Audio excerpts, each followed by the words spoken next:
informativa del Torneo Abierto de Debate Ocasio, en su edición virtual 2020 denominada Educa Más.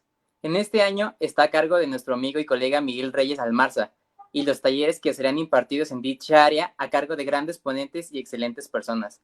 Mi nombre es Santiago Cuevas y tendré el gusto de moderar el taller del día de hoy, denominado el formato de debate parlamentario británico, a cargo de la ponente Montserrat Pérez Cisneros, abogada por el Tecnológico de Monterrey, estudiante de Administración Pública en la UNAM, maestrante en Políticas Públicas en el Instituto Tecnológico Autónomo de México y actualmente estudiando la maestría en Comunicación Política y Gobernanza Estratégica en The George Washington University. Como debatiente ha sido campeona del Congreso Nacional Universitario en Debate 2018, campeona en el Torneo Metropolitano de Debate 2018, subcampeona nacional en CND 2018, campeona del Torneo Estatal de Debate Político, subcampeona del Torneo Abierto de Debate Ocasio 2018, subcampeona en la Liga del Bajío 2019, semifinalista en CND 2019 y seleccionada para México Debate 2019 para CEMU de Perú. Antes de comenzar con el taller, les explico un poco sobre la dinámica. Nuestra ponente tendrá 1 hora de charla y posteriormente abriremos un espacio de 30 minutos para que las personas que estén dentro de la llamada de Meet o en el directo de Facebook puedan preguntarnos por los comentarios de dichas redes sociales. Sin más, cedo el uso de la voz a Montserrat Pérez Cisneros. Muchas gracias. Pues vamos empezando con este taller en el que vamos a platicar sobre la introducción al debate parlamentario británico. Voy a compartir mi pantalla para que puedan ver la presentación. Me parece que está aquí. ¿La pueden ver? ¿Aún no? Ya, ¿listo? Ok. Creo que, ok, listo. Entonces, este va a ser un taller breve sobre el formato parlamentario británico. Aquí vamos a cubrir los temas sobre cuál es la estructura, cómo son los roles de los equipos, cómo son los roles de los oradores. Va a ser sumamente básico. Lo que se espera es que este taller sea de utilidad para aquellos equipos que apenas están migrando de otro formato de debate al formato parlamentario británico, o bien que es su primera vez debatiendo. Espero pasarles aquí los tips y la información suficiente para que tengan un primer torneo pues exitoso. Ya conforme pase el tiempo y estén avanzando en las técnicas del debate parlamentario británico, pues se van a dar cuenta que a lo mejor muchas de las cosas que yo les diga aquí después se tienden a flexibilizar, es decir, que tendemos a modificarlas de manera que ya no van a ser tan rígidas, no son reglas tan específicas, pero por lo pronto, mientras son, por decirlo así, novatos, lo ideal es que tengan esta información en cuenta y que basen sus participaciones y basen la preparación de su torneo en estas reglas y recomendaciones. Entonces, pues sin más, pasamos a eso. Aquí pues ya me presentaron, entonces esa parte me la voy a saltar. Y justamente lo del contenido del taller, pues es lo que acabamos de comentar, ¿no? Entonces, vámonos ya directo al origen del formato de parlamentario británico. Tenemos que entender que dentro del mundo del debate hay muchos formatos de debate, que se refiere a las reglas y a la forma en la que se va a desarrollar el ejercicio del debate. Obviamente hay algunos formatos que se facilitan o que son más útiles para ciertos objetivos. En el caso del parlamentario británico, pues es el formato de debate más utilizado entre las competencias interuniversitarias, y su fuente viene justamente de las reglas o de cómo se desarrolla el Parlamento británico. Obviamente, pues con una simplificación inmensa, pero de ahí nace que en el debate parlamentario británico vamos a tener un gobierno y una oposición. Contrario en otros formatos que, por ejemplo, tenemos la postura a favor, en contra, pues acá la postura a favor va a ser la de gobierno y la postura en contra va a ser la de oposición. Pues esa es gracias a eso que así se desarrolla. Después también cada una de las posturas, lo vamos a ver más adelante, tiene 2 cámaras y pues es lo mismo, ¿no? Viene influenciado por de ese origen. La estructura. Ok, la estructura en el formato parlamentario británico es bastante atípica en el sentido de que en el mismo ejercicio de debate hay 4 equipos distintos. O sea, si es un debate interuniversitario, por decirlo así, pues vienen 4 equipos de distintas universidades que están en el mismo debate y que están compitiendo entre sí. Por supuesto, cada equipo es de 2 personas, entonces tenemos 4 equipos y tenemos 8 oradores, y esos 4 equipos se dividen en 2 posturas, gobierno y oposición. Entonces tenemos que hay 2 equipos en gobierno, 2 equipos en oposición. Esos 2 y 2 se distribuyen entre cámara alta y cámara baja. Les va a quedar más claro con un esquemita que está más adelante. Entonces, ¿qué es lo que tenemos que saber de reglas básicas? Lo primero es que cuando estamos en un torneo nos van a asignar aleatoriamente las posturas. Es decir, que nos van a asignar en una sala con otros 3 equipos y nos van a decir aleatoriamente cuál es la posición que nos toca debatir. Conforme se va desarrollando un torneo, ya no es tan aleatoriamente, sino que cada equipo tiene que pasar forzosamente mínimo 2 veces casi siempre por una de las posturas. Pero a lo que voy es que nosotros no tenemos forma de saber hasta el momento en el que anuncian la distribución de las salas en el torneo qué posición nos tocó. Entonces tenemos que estar pues listos a prepararnos para cualquier cosa. Nos tenemos que saber preparar para estar a favor, para estar en contra, para ser la principal línea argumentativa y para ser también una línea mucho más refutativa y también un poco argumentativa, que ahorita les voy a explicar como que cuáles son esas diferencias. ¿Qué otras reglas tenemos que saber sobre el debate parlamentario británico? Bueno, también distinto a otros formatos de debate, en este no sabemos el tema, no sabemos la moción y no la sabemos hasta 15 minutos antes del debate. Entonces, cuando estemos en el torneo y estemos en el auditorio esperando a que suelten las mociones, nosotros no vamos a tener ni idea de qué se va a tratar el próximo debate. Podemos empezar a tener una idea porque hay una usanza que es que minutos antes de anunciar cuál va a ser la moción, se pone una canción, se pone una serie de canciones y esa serie de canciones nos da una pista sobre cuál va a ser el tema en el que se enfoque la moción. Pero aún cuando tengamos más o menos una pista que podamos decir, ay, pues por esa canción a lo mejor es un tema económico o por esa canción a lo mejor vamos a hablar sobre feminismo o lo que sea, no vamos a saber tampoco ni qué postura nos va a tocar ni exactamente qué va a decir la moción. Entonces, hasta 15 minutos antes anuncian el draw de los equipos, que es anuncian la distribución de los equipos, qué equipos les va a tocar competir en qué sala de debate y qué posición tiene cada uno de los equipos, y posteriormente anuncian ya la moción. A partir de que anuncian la moción, tenemos 15 minutos de preparación. Reglas básicas de estos 15 minutos de preparación. Estos 15 minutos de preparación son para delimitar la línea argumentativa y prepararnos sobre lo que puede decirnos la otra persona. Estos 15 minutos de preparación son preparación offline. Eso quiere decir que no puedo yo consultar ningún dispositivo electrónico, no puedo consultar nada en internet. Lo único que yo traiga impreso es lo que puedo consultar. Más adelante les voy a dar tips sobre qué consultar realmente.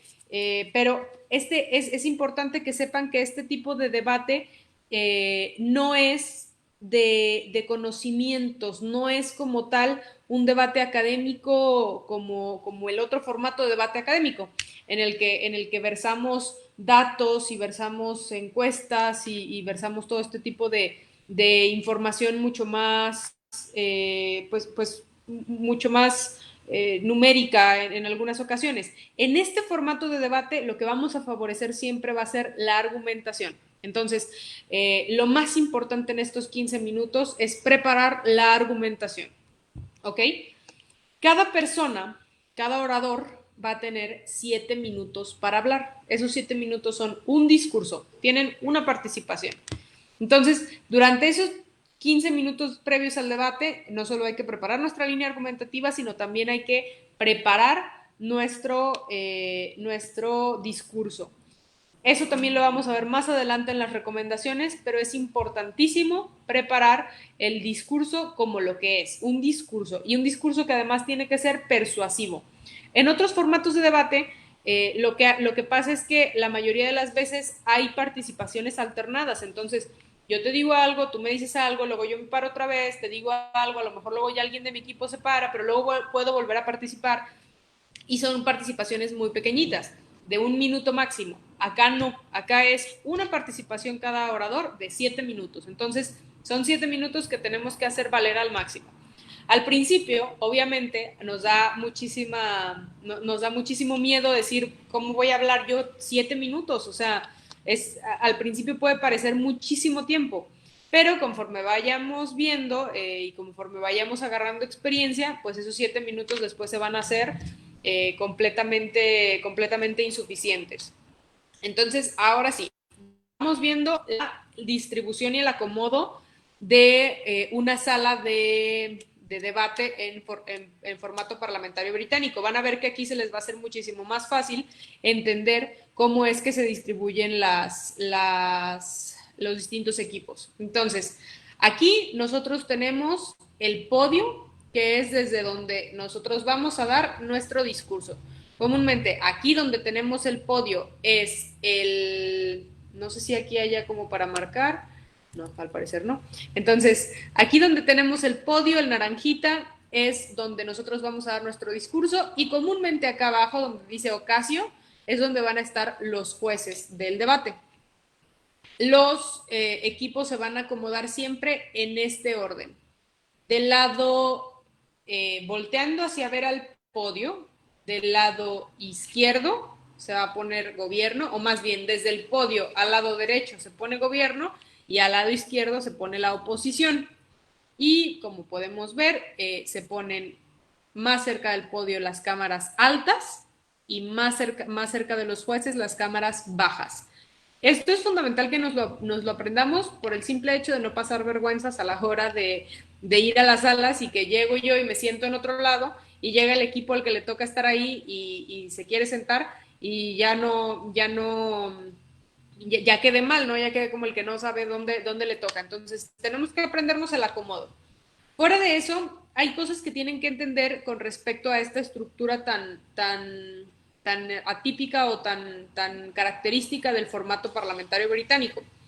Si bien son 4 equipos y 2 de ellos, estos dos, los azules y los rojos, comparten postura, es decir, que defienden la misma cosa en teoría, no quiere decir que sean equipo, son 4 equipos distintos. Entonces, ellos están compitiendo también entre ellos. Eso es importantísimo que lo entendamos, porque hay veces que yo veo que novatos llegan y quieren hacer equipo con la cámara alta o con la cámara baja de su misma postura, y creen que si gana uno, pues ya va a ganar el otro. No es así. Al contrario, nosotros cuando estamos en parlamentario británico y que estamos en un debate, nosotros, por ejemplo, si yo fuera en la cámara baja de gobierno, yo tengo que estar compitiendo por probar el punto contrario de la oposición, es decir, por refutar los puntos de la oposición y argumentar a favor de mi postura, pero también tengo que competir contra mi propia cámara alta para distinguirme de la cámara alta, o sea, hacer una mejor argumentación de la cámara alta, o que la argumentación que yo traigo a la mesa le funcione, sea más valiosa para el debate y para refutar los puntos de la oposición.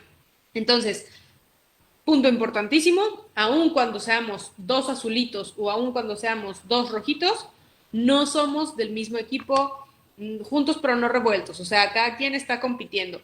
¿Qué pasa? Vamos a ver más adelante cómo es la premiación, pero ¿qué pasa cuando, o sea, cómo se decide quién gana un debate? Bueno, se decide quién gana un debate por 2 cuestiones: quién haya cumplido mejor su rol y quién haya argumentado con mejor valor al debate. Entonces, cuando se decide, no se decide, ay, fulanito de tal ganó o ganó tal postura, no, lo que se decide es por cámaras. Entonces dicen, ok, el primer lugar se lo va a llevar la Cámara Alta de Gobierno, el segundo lugar se lo va a llevar la Cámara Baja de la oposición, y puede estar cruzado, puede ser cualquier combinación, o sea, puede ser primer lugar Alta de Gobierno, segundo lugar Baja de oposición, tercer lugar Alta de oposición y cuarto lugar Cámara Baja de Gobierno. O sea, puede ser la distribución que sea. Al final están calificando a cada equipo por la labor que hace ese equipo. Entonces, así es como se acomodan.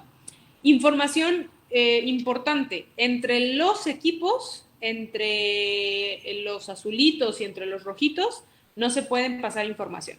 O sea, esos son equipos distintos. Entonces, pues no puedes ni hablar con ellos ni voltearlos a ver durante la preparación, mucho menos durante el debate. ¿Sale? Ok, entonces, como podemos ver, tienen incluso nombres como de gobierno, con esta misma influencia que les comento del formato parlamentario británico. Y entonces tienen este nombre, por ejemplo, las cámaras altas de gobierno, que es una expresión que de hecho utilizamos también en México para referirnos a Senado y Congreso y Cámara de Diputados. Bueno, las cámaras altas de gobierno se conforman por el primer ministro y el viceprimer ministro, y las cámaras altas de oposición se conforman por el líder de la oposición y el vicelíder de la oposición. Ellos dos, o sea, estos dos equipos son la primera parte del debate.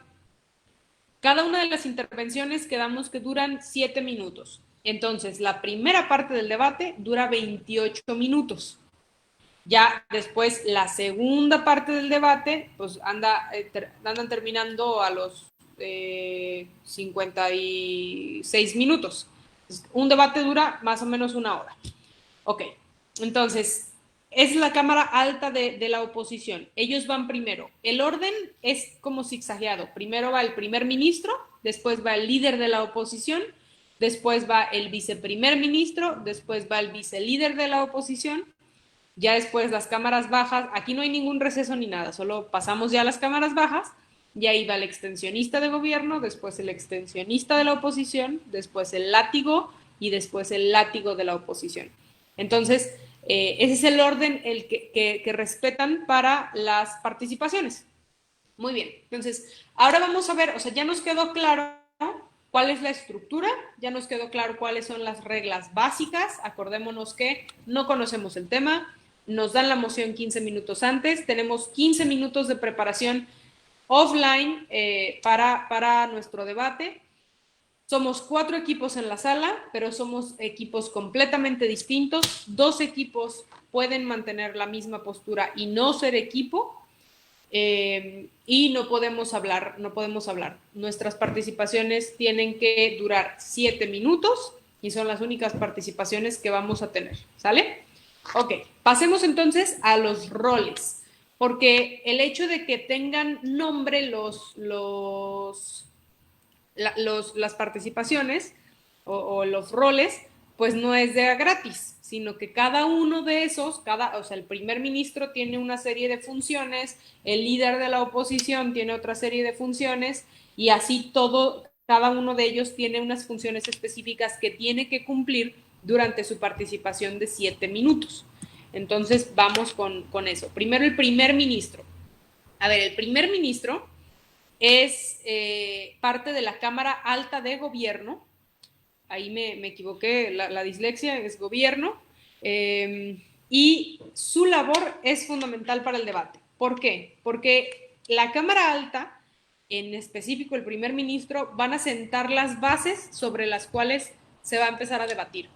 Tiene que hacer primero una contextualización, dice cuál es el status quo. Acordémonos que el status quo es el estado de las cosas.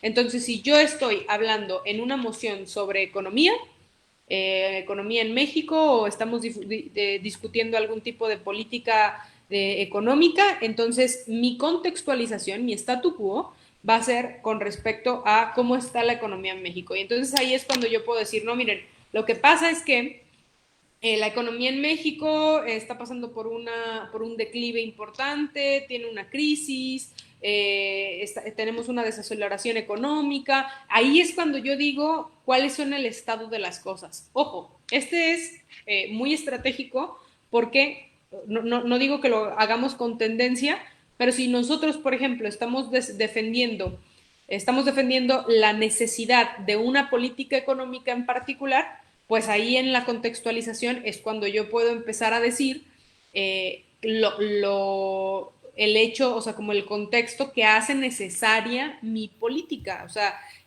yo empiezo a decir, bueno, es que tenemos una desaceleración económica, se nos va a contraer el PIB y por eso, por eso es necesaria esta política, ¿no? Posteriormente tiene que hacer las definiciones del debate. Las definiciones es empezar a delimitar qué es lo que vamos a entender por cada uno de los términos presentes en la moción y no solo ellos, sino otros que puedan ser necesarios. O sea, si la moción nos dice esta casa prohibiría una política monetaria expansiva, yo tengo que hacer una definición sobre prohibiría, qué voy a entender por prohibir, qué voy a entender por política monetaria expansiva, o sea, tengo que definir cada una de las palabras claves que estén en mi moción. Tal vez, como en ese ejemplo que les puse, tenga que definir yo también otra cosa que no esté en la moción. No se me viene ahorita un ejemplo a la mente, pero tal vez tengo que definir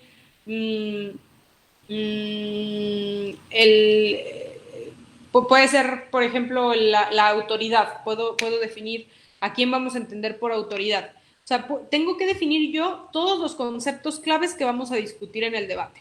¿Cómo tienen que ser las definiciones? A ver, las definiciones tienen que ser justas, tienen que ser correctas, o sea, tienen que ser las definiciones que son. No vaya yo a definir una cosa, política monetaria expansiva, la definición que yo doy sea la mejor política monetaria que existe. No, pues no, o sea, esa sería una definición injusta y me la pueden impugnar por eso.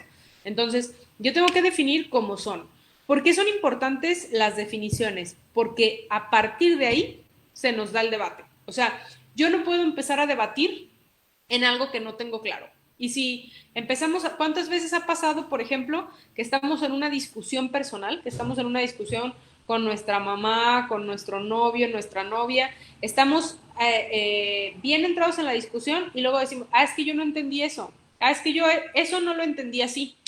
Y parece ser que todo nuestro debate que llevábamos hasta ese momento realmente no se pudo haber dado de un inicio porque ni siquiera estábamos entendiendo las mismas cosas. Entonces, las definiciones son fundamentales justamente por eso, porque necesitamos identificar a partir de qué conceptos vamos a empezar a construir una argumentación y todos tener el mismo piso, es decir, piso parejo, que nosotros digamos, ok, esto es lo que vamos a entender y todos nos vamos a ceñir a esa comprensión. Posteriormente ya anunciamos cuáles son nuestros argumentos y los desarrollamos, ¿no? Entonces yo digo, ok, como Cámara de Gobierno vamos a presentar 4 argumentos, un argumento que se llame así, otro argumento que se llama asá, otro argumento que se llama asado, y yo voy a desarrollar los primeros 2 y mi viceprimer ministro va a desarrollar el siguiente. Entonces ya empiezo yo a desarrollar mis argumentos y hacer esta labor persuasiva, ¿no? Esto es fundamental y se los voy a repetir durante todo el taller. Tenemos que entender que esos 7 minutos de discurso, esa participación, es persuasiva, es un discurso y lo tenemos que entender como tal. No podemos verlo como ay, la vez que me va a tocar hablar, no, es un discurso. Y entonces tenemos que prepararle una introducción, tenemos que prepararle un final, tenemos que ser muy cuidadosos con nuestros gestos, tenemos que ser muy cuidadosos con las palabras que elegimos, cómo nos movemos al momento de estar dando ese discurso. ¿Por qué? Porque va a depender de eso si convencemos o no a los jueces. Y ya finalmente, una conclusión de su discurso, ¿no? Esto es sumamente recomendado porque pónganse en el lugar de los jueces. Están escuchando 8 discursos de 7 minutos cada uno, pues a veces les es difícil seguir el proceso que llevan ustedes en su discurso. Entonces, al momento de que nosotros ya queremos concluir nuestro discurso, hacemos una conclusión o hacemos un resumen de lo que dijimos y eso le permite a los jueces anotar y decir, ah, sí es cierto, sí dijo eso, ah, sí, sí, también dijo eso. Entonces ya anota y se acuerda de las cosas que yo había dicho y sobre todo se acuerda de las cosas que yo quiero que se acuerde que yo dije. ¿Ok? Entonces, es la primera participación. 7 minutos para todo eso. El primer ministro tiene que hacer una labor titánica para hacer que todo eso quepa en 7 minutos. Pasamos entonces al líder de la oposición. El líder de la oposición es el primer orador de la Cámara Alta de la oposición y es el primero que va a refutar la posición de gobierno. ¿Ok? Entonces, el líder de la oposición tiene una labor fundamental en identificar si el primer ministro fue tramposo a la hora de hacer su contextualización o las definiciones. Entonces, el líder de la oposición tiene que estar bien atento al discurso del primer ministro, porque en el caso de que el primer ministro se haya querido pasar de listo y haya puesto una definición injusta o haya puesto una definición que estaba mal, o sea, porque a veces pasa, o sea, ¿qué entendemos por vaso? Ah, vaso, un pedazo de cristal plano. Pues no, eso no es un vaso, ¿no? Entonces pasa también que a veces dan una contextualización incorrecta, perdón, una definición incorrecta, y esa es la labor del líder de la oposición, identificar eso y impugnarlo, o declarar que así lo es. Entonces, ojo, esto no tiene que pasar siempre. Hay veces que los primeros ministros hacen una muy buena chamba y hacen bien su labor de contextualización, ponen definiciones justas y correctas y entonces el líder de la oposición se limita a decir que las acepta. Pero cuando no es así, el procedimiento es el siguiente. Primero, denuncia que la definición específica o uno de los contextos fue injusto o fue incorrecto o fue inatingente. Entonces, esas son las 3 razones por las que podemos nosotros denunciar una definición que se nos presente. Una vez que la denuncia, lo que va a hacer es decir que no la acepta y va a proponer otra. Eso es muy importante. Tienen que proponer otra. O sea, no pueden decir, esa definición que nos presentó fue injusta y no la acepto. Y listo. No, claro que no, porque entonces los jueces van a tomarla como buena, van a tomar como, pues al final es la única que nos presentaron, entonces así lo vamos a entender. Entonces, no, tienen que decir, esa definición fue injusta, el vaso no es un pedazo de cristal plano, nosotros entonces vamos a redefinirlo como un pedazo de cristal cóncavo, no sé la verdad cómo se diga, pero no tiene forma plana, ¿no? Y ya doy yo la definición correcta y entonces a partir de eso mi definición es la que va a contar en el debate, ¿ok? Pero de nuevo, esto es solo cuando se necesite. No vayan a querer impugnar todas las definiciones nada más porque crean que eso les va a dar puntos en contra del otro equipo. Realmente no funciona así. Una vez que ya hicimos esa primera labor, también el líder de la oposición tiene que ofrecer un contexto que le permita caracterizar su caso y decir, ok, sí es cierto, por ejemplo, que la economía ahorita está pasando por fulana, sultana, mengana situación que hace complicado y que nos invita a dar una política, a tomar una política a la de ya, ¿no? Es correcto. Pero también es cierto que las políticas monetarias expansivas han tenido esto. Entonces, ahí ya das tú un contexto o das como un contracontexto que te permite caracterizar tu caso y ya meterte a lo siguiente que va a ser refutar los argumentos que te presentaron. Entonces, tú, mientras está hablando la otra persona, tú estás anotando sus argumentos y vas identificando cuáles son las fallas de esos argumentos. Un argumento puede fallar en su lógica, puede fallar en su construcción, puede fallar en su veracidad, puede fallar en su atingencia, puede fallar en muchas cosas. Entonces, ahí es cuando yo estoy revisando la labor argumentativa del otro y identificando esos puntos importantes a refutar, ¿no? Y hago las refutaciones correctas. Entonces, en este taller no vamos a tomar tiempo para hablar sobre argumentación y refutación porque es un tema extenso y que debería de ser parte de otro taller, seguramente lo tendrán ahí dentro de la currícula, pero ahí es cuando nosotros hacemos esas refutaciones. Es importantísimo, el único que no tiene que hacer una refutación es el primer ministro, todos los demás tienen que hacer labor de refutación siempre, ¿ok? Ya habiendo refutado al primer ministro, no se les puede olvidar también hablar sobre sus argumentos y entonces enunciar sus argumentos y desarrollar sus argumentos. ¿Qué pasa muchísimas veces? Yo he visto este error muchas veces, que los debatientes en la oposición creen que su labor nada más es refutar. Y entonces se paran y refutan y refutan y refutan y al final se van a cuarto lugar porque no trajeron una carga argumentativa. Entonces recordemos que aquí la labor de cada uno de los equipos es refutar y argumentar, refutar y argumentar, refutar y argumentar. ¿Sale? Entonces, una vez habiendo refutado y argumentado todo lo que tengamos que hacer en nuestra participación, vamos a hacer una síntesis del discurso también, vamos a hacer un resumen y ahí vamos a hablar sobre qué fue lo que dijimos y qué es lo que queremos sobre todo que los jueces recuerden. ¿Ok? Entonces vamos al siguiente orador, que es el viceprimer ministro. El viceprimer ministro es el segundo orador de la Cámara Alta de Gobierno, es equipo del primer ministro, ese sí es su equipo de la misma escuela o del mismo equipo, y su labor va a ser, uno, refutar los argumentos que trajo el líder de la oposición. Acordémonos que es la primera vez que va a escuchar el gobierno argumentos sobre la oposición, entonces ahí es cuando tiene que escuchar, ahí se me fueron unas mayúsculas, pero ahí es cuando tiene que escuchar qué es lo que dijo la oposición y refutarlo.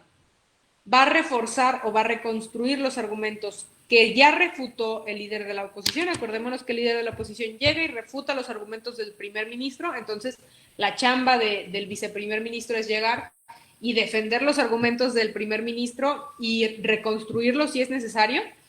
A lo mejor yo di un argumento y me faltaron unas cosas y al momento de que me refutan justamente que me faltaron esas cosas, pues ya mi segundo orador, mi viceprimer ministro, va a llegar y decir, no, a lo que le faltó al argumento fue esto, pero está completo y lo va a defender y lo va a reargumentar, ¿ok? Va a desarrollar los argumentos que le faltaron, o sea, que eran suyos, los que le tocaban a ese orador, y va a realizar finalmente una síntesis de su discurso. Entonces, podemos ver ya aquí que la labor es meramente refutar, reconstruir, argumentar. Refutar, reconstruir, argumentar. ¿Ok? Entonces, con la participación del viceprimer ministro se acaba la participación de la Cámara Alta de Gobierno en el debate. Entonces, ya vamos después al vicelíder de la oposición, y el vicelíder de la oposición tiene exactamente el mismo trabajo. Refutar, reconstruir y argumentar por su parte. Al final hace una síntesis y es el que hace el cierre del debate de cámaras altas. A partir de ahí ya son las cámaras bajas quienes entran al debate.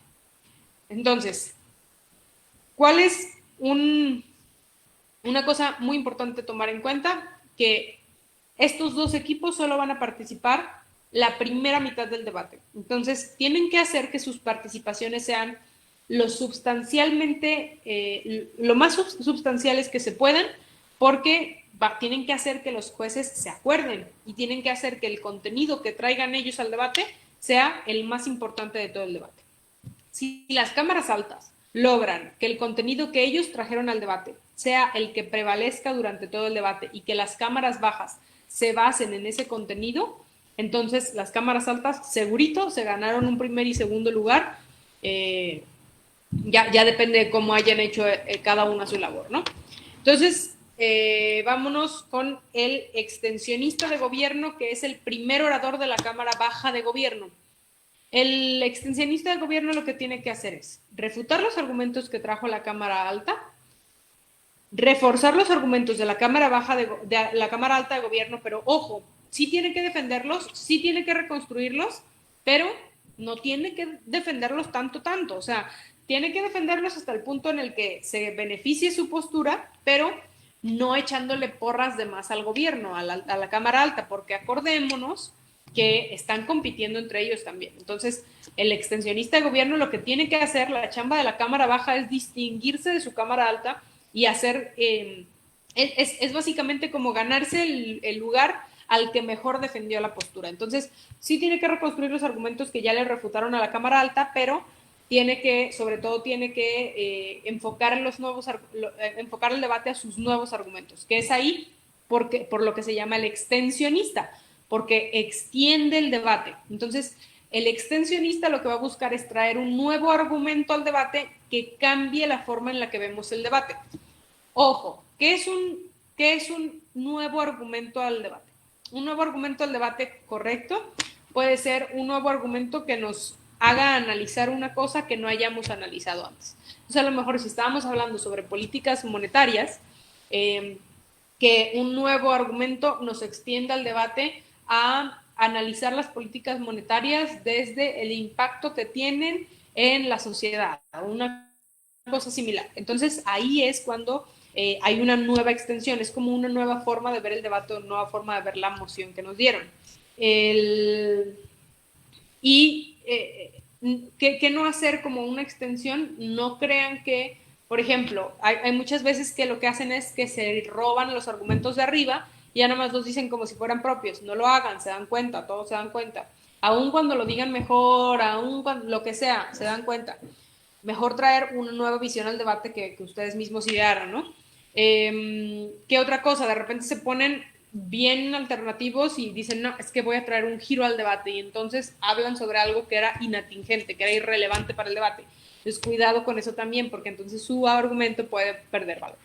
Entonces, una vez que hace esta labor, también realiza una síntesis y nos pasamos al extensionista de la oposición, que tiene el mismo trabajo. Refutar los argumentos que trajo el extensionista del gobierno, defender los argumentos de la Cámara Alta de oposición y traer el nuevo giro al debate, extender el debate a través de un nuevo argumento que desarrolla y que permite al debate cambiar a esa nueva forma de ver el debate, ¿no? Ok, entonces realiza la síntesis del discurso y nos vamos ya con los látigos. Los látigos son, bueno, para empezar, son mi rol favorito, pero son fundamentales en el debate. ¿Por qué? Porque los látigos se encargan de cerrar la postura. Son importantísimos porque se encargan de refutar los argumentos que haya vertido, por ejemplo, en el caso del látigo gobierno, se encarga de refutar todos los argumentos que haya vertido la oposición. Hace como un estilo de síntesis en la que desarrolla cuáles fueron los puntos claves del debate y cómo se resolvieron. Es decir, si en un debate, de nuevo, ¿no? Sobre, bueno, vamos cambiando el tema. En un debate sobre si las elecciones podrían ser por correo o no, si uno podría votar por correo o no. Ok, entonces, ¿cuáles fueron los puntos claves en el debate? Entonces, el látigo, por ejemplo, identifica, bueno, hablamos, los puntos de choque le llaman. Entonces, bueno, hablamos sobre la seguridad de esos mecanismos para evitar un fraude electoral. Ok, entonces, también hablamos sobre el acceso de las personas al correo. Ok, entonces tiene esos dos puntos de choque. Ok, entonces lo que hace el látigo es decir, en el primer punto de choque respecto a la seguridad para evitar un fraude electoral, el gobierno dijo esto, la oposición dijo esto, pero realmente el gobierno se lleva el punto porque esto. Entonces, tiene que hacer una labor de todo a la vez. Tiene que resumir, tiene que condensar, tiene que refutar, tiene que argumentar. Un punto muy importante sobre la última, el látigo no puede argumentar cosas nuevas, es decir, no puede traer nuevos argumentos al debate. Lo único que sí puede hacer es una labor argumentativa a la hora de refutar o de reforzar los argumentos que habían presentado antes, pero no puede traer él un nuevo argumento o nueva información al debate, ¿sale? Entonces, básicamente el discurso del látigo es uno de los discursos más importantes en el sentido de que tiene que ser sumamente persuasivo, tiene que convencer a los jueces de que todo lo que se dijo en el debate o los puntos más importantes de lo que se dijo en el debate se los ganó su postura, y finalmente también tiene que realzar o como tiene que delinear o resaltar, tiene que resaltar el trabajo del extensionista para resaltar la labor de su cámara baja, ¿ok? Entonces, hace ese cierre y con eso se cierra la participación del gobierno. Lo mismito con la participación de la oposición. Se cierra ahí y a partir de eso es ya labor de los jueces la evaluación, ¿no? Entonces tienen ellos sus 7 minutos y se cierra ya la oposición. El látigo de oposición es el último en hablar en todo el debate. Ok, muy bien. Espero que hasta este momento les haya quedado claro los roles en el debate. Vamos con los puntos de información. Esto confunde muchísimo a las personas que vienen de otros formatos porque no tienen comúnmente una figura similar. ¿Qué son los puntos de información? Bueno, a ver. Acordémonos que solo tienes una oportunidad para hablar, ¿no? Los 7 minutos. Ese es tu discurso y esa es tu participación principal. Sin embargo, con el ánimo de crear un debate mucho más interactivo, están los puntos de información, que son puntos que puedes pedir siendo de la bancada contraria del orador que esté. Entonces, si por ejemplo hay un orador del gobierno, yo solo puedo pedir un punto de información si soy oposición. Si soy gobierno y quiero pedir un punto de información, solo se lo puedo pedir si el otro es del gobierno. Perdón, si el otro es de la oposición, ¿ok? Entonces, solo puedes hacerlo con cruce de bancadas. ¿Qué son? Ok. Son preguntas o son comentarios muy cortos, de 15 segundos. No se pueden pasar de los 15 segundos. Que tú pides la palabra para hacer el punto, te la pueden conceder o no te la pueden conceder, es decisión del orador. Y si te la concede, entonces haces ese punto de 15 segundos. Estos puntos de 15 segundos solo los puedes hacer después del primer minuto de discurso, es decir, a partir del 1.01, ahí puedes hacerlo, y hasta el minuto 6. El primero y último minuto del discurso del orador son protegidos, no puedes hacer puntos de información. Ok, ¿para qué? O sea, ¿cuál es el objetivo de estos puntos de información? Ok, es llamar la atención del orador, aclarar, por ejemplo, si el orador en turno está diciendo algo que tú dijiste o que tu equipo dijo, tú tienes esos 15 segundos para aclararlo, ¿no? Eso que tú dices que yo dije no fue así. O no, estás tergiversando las cosas, yo lo hice así.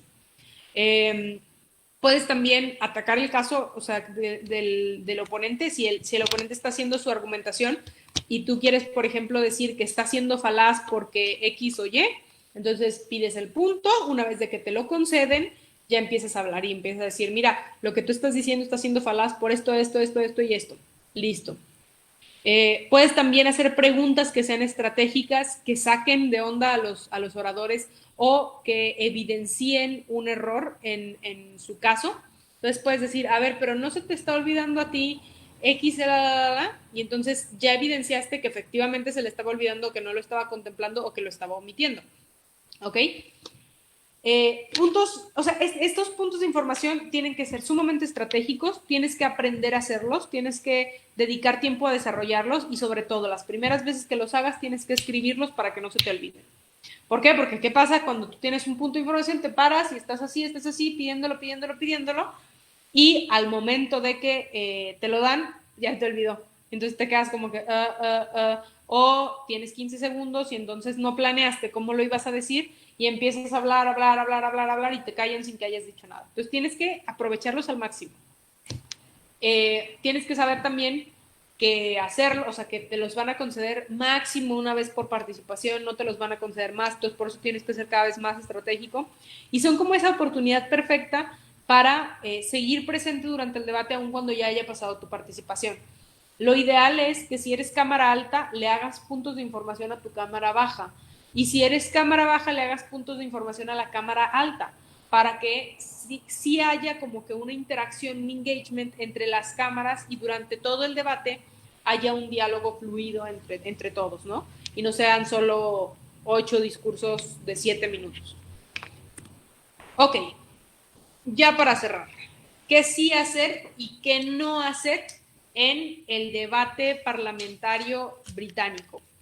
Obviamente esta lista se hace inmensa. Yo les voy a hablar sobre cosas que yo me he fijado, ¿no? O que me ha tocado ver en distintos torneos con novatos. Ok. El primer, ¿qué hacer? ¿Ok?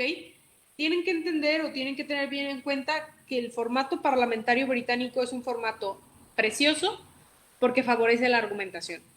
En este debate, en este tipo de debate, no quiere decir que no importe, pero nos olvidamos un poco de la faramaya, de hablar súper bonito, nos olvidamos un poco de esa parte más de oratoria, o de, por ejemplo, de insultar al oponente o decirle cosas con desdén, como que claramente su ignorancia no le permite, bla, bla, bla, bla, bla. Nos olvidamos de eso para favorecer la argumentación y la lógica. Entonces, es un tipo de debate que nos invita a pensar y a argumentar. Hacer una discusión lo más racional posible. Entonces, ¿qué sí hacer? Enfocarnos en la argumentación. Si ustedes, por ejemplo, tienen ya una forma en oratoria magnífica, impecable, que ustedes dicen, yo hablo increíble, soy súper persuasivo, he estado en 1000 concursos de oratoria, 12 he ganado, perfecto, no lo dejes ir. Pero si tú no eres una de esas personas, no te preocupes, no te quieras enfocar en hacer más un discurso bonito que en hacer un discurso completo o con sustancia. Lo más importante es hacer un discurso con sustancia. Cuando uno está del lado de los jueces y estás calificando, tú incluso te fijas en lo que quiso decir, o sea, tú estás, ok, dices, a lo mejor estaba muy nervioso, a lo mejor estaba temblando, no importa, bla, bla, bla, pero ¿cuál fue el argumento?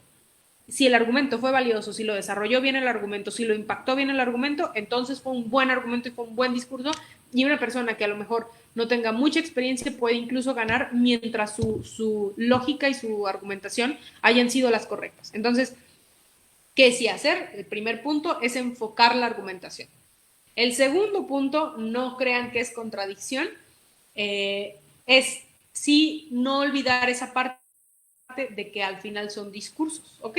Entonces, yo les voy a contar un poco de mi experiencia. Yo tenía, antes de empezar en debate, sí experiencia en oratoria y ya esa era como que mi fuerte. Cuando en la universidad me ven justamente como que las capacidades de oratoria y además de argumentación, me invitan a formar parte del equipo de debate y me empiezan a, primero tenemos un torneo en otro formato de debate y luego ya tenemos un torneo nacional en este formato de debate. Entonces ahí es cuando ya tenemos que hacer como que este cambio de mentalidad y este cambio de chip para entender ahora qué teníamos que hacer en este nuevo formato. Y empezamos a hacer este formato, ¿no? Entonces, lo primero es que a mí me encanta justamente eso, que nos tengamos que olvidar de la faramaya y del circo, para empezar a hablar meramente con argumentos, ¿no? Entonces, lo primero que pasa es que yo empiezo a olvidar mi forma y olvidar esa parte de oratoria. Y sí, cuando yo tenía alguna necesidad de hacer un discurso con más estructura de oratoria para alguna otra ocasión, lo hacía. Pero en general en mis torneos y todo se me olvidaba y entonces en lo que me enfocaba era en sacar un montón de argumentos. ¿Qué pasaba? Que mis discursos no eran tan persuasivos. Entonces, si bien lo más importante es la argumentación en mis discursos, no tengo que olvidar que son discursos y que tengo que ser persuasiva y que o sea, que mi labor principal es convencer al juez.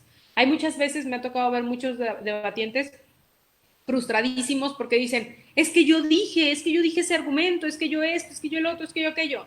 Sí, pero si el juez no te entendió, si el juez no lo convenciste, si el juez no le pareció que tú estuvieras en lo correcto, o sea, al final el juez es el que decide y el juez no podemos olvidar que es un humano y que es una persona, así como nosotros, que puede estar influenciada por un montón de cosas, puede estar distraído, puede ya tener una opinión formulada sobre el tema del debate y si bien tiene que trabajar en no dejar que esas cosas influyan, pues también es cierto que no puede también solo evitar que influyan. Entonces tenemos que estar nosotros conscientes de eso y tenemos que siempre preparar nuestros discursos como discursos. Me ha tocado ver muchas veces también debatientes que se paran, empiezan con el contenido, todo bien, todo bien, todo bien, y de repente dicen como que, uy, ya me acabé mi contenido. Y dicen, bueno, ya, y se sientan. A ver, no, tranquilo, no se te olvide que es un discurso, tienes que dar una conclusión. Entonces, aunque sea, ya, si ya te acabaste tu contenido y lo que sea, pues aunque sea choro, bueno, muy bien. Entonces, como ya les comenté, esto, y por esa razón, y esa es toda la participación, muchas gracias, y se sientan, ¿no? No dicen, bueno, ya, y se van y se sientan, ¿ok? Entonces, no se olvide también que es un discurso. ¿Qué no hacer? Este es mi favorito porque es algo que siempre les digo a quienes vienen de otros formatos, que no hacer, olvídense de los datos, olvídense de investigar, no quieran en esos 15 minutos de preparación hacerse de los argumentos, de toda la información que puedan, no la necesitan. Aquí el punto justamente es un ejercicio de argumentación y de lógica. Entonces, ustedes pueden hacer argumentos muy buenos, teniendo solo la conciencia o solo el conocimiento básico y a partir de ahí irse, ¿no? Entonces, no busquen, yo me acuerdo también en ese primer debate, yo estaba debatiendo de pareja con un compañero que venía de otros formatos de debate y que tenía mucho tiempo en esos otros formatos de debate. Entonces, a mi compañero le dio por ir cargando durante todo el torneo como 8 libros, un almanaque y una enciclopedia y no sé qué tanto, y perdíamos el tiempo de la preparación queriendo buscar información sobre ese tema, cuando realmente no es lo que tienes que hacer, sino tienes que empezar a pensar. O sea, esos 15 minutos de preparación son para que tú pienses, son para que tú digas, ok, la moción me dice que esto, ok, pero ¿qué implica eso? Ok, pues implica esto, bla, bla, bla. ¿Y para quiénes implica? Tienes que identificar quiénes son los actores importantes en la moción, tienes que identificar qué implica el que esa situación que se está discutiendo pase o no pase, quiénes se ven afectados. O sea, tienes que pensar durante esos 15 minutos, pensar. Ya después yo tengo un montón de anécdotas muy graciosas sobre momentos en los que me he metido a debates sin tener ni la menor idea, y nada más escuchando a los otros equipos y utilizando la lógica he podido desarrollar un debate exitoso. Entonces, esa parte, no, por favor, olvídense de un poco de construyanse de lo que creen que saben del debate, de construyanse y olvídense de esa necesidad de meterle datos, de meterle estadística. Nadie se los cuenta, ¿eh? O sea, si ustedes llegan y se paran y dicen en un argumento, lo que pasa es que esto no es así porque de 100 encuestados, 90 y tantos dijeron esto según el INEGI, bla, bla, bla, bla, bla, ese no es un argumento, ese es un dato, esa es una evidencia. Es parte de tu argumento, pero si tú no desarrollas un argumento, no vale. Y una evidencia también bien puede ser un ejemplo. Entonces, olvídate de eso, realmente no lo necesitas y vas a perder más tiempo y te vas a confundir más. Y vas a evitar o vas a poner resistencia a pensar. Y eso es el objetivo del debate del parlamentario británico. Entonces, ¿qué otra cosa no hacer por ningún motivo? No sean groseros. No se pongan agresivos con sus oponentes, no quieran decirles ignorantes, no quieran ponerse déspotas. Eso, de nuevo, eso es parte del circo. Y si bien hemos visto que en otros formatos de debate el circo se ve bien o el circo es favorecido, pues en este no. Y en este se ve mal, y al contrario, o sea, inmediatamente parece que tú no tienes una argumentación sólida y entonces pierdes credibilidad. Entonces, no te pongas agresivo, no intentes esas típicas estrategias ¿cómo se dice? De alguna manera bullear intimidar a los oponentes. Olvídate de esas cosas, no sirven. Tú enfócate en hacer una buena labor y en estar bien en todo el torneo. Y esa es una otra parte de los qué hacer, de los do's. Por favor, diviértete, pásatela bien en el torneo. O sea, va a ser un torneo en el que vas a conocer muchas personas muy interesantes, que van a tener tu mismo punto de vista en muchas cosas, que les van a interesar los mismos temas, que a lo mejor van a saber muchas cosas que tú no sabes. Entonces, mejor enfócate en pasártela bien, en estar relajado, en divertirte, en aprender. No vayas queriendo, o sea, algo que tienes que saber es que tu inteligencia no está sujeta a cómo te va en el debate. O sea, Te puede ir bien en algunos momentos, te puede ir mal en otros, habrá rachas o habrá torneos en los que te vaya horrible, habrá rachas y habrá torneos en los que te vaya muy bien, tampoco eso significa que seas brillante, entonces tú déjate llevar, o sea, quítale esa es como más mi parte espiritual, quítale esa parte de dependencia emocional al debate y a los incentivos que te da y enfócate simplemente en aprender y en disfrutar, ¿vale? Entonces, pues, este es el taller respecto a la introducción al formato parlamentario británico. Ahí está también mis datos, quedo a sus órdenes en redes sociales, quedo a sus órdenes por correos, tienen alguna duda. Espero que esto les sirva para cuando a lo mejor, supongo que lo habrá, un taller más de técnicas avanzadas.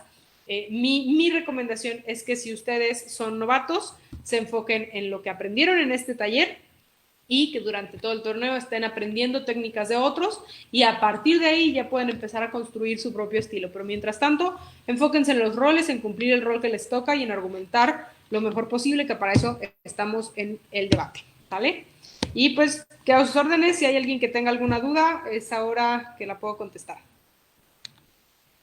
Muchas gracias, Montserrat. Es valiosísimo toda esta información que nos acabas de dar y lo podemos ver como nosotros cuando fuimos debatientes principiantes, todos estos consejos nos hubieran servido bastante y la verdad te agradecemos mucho.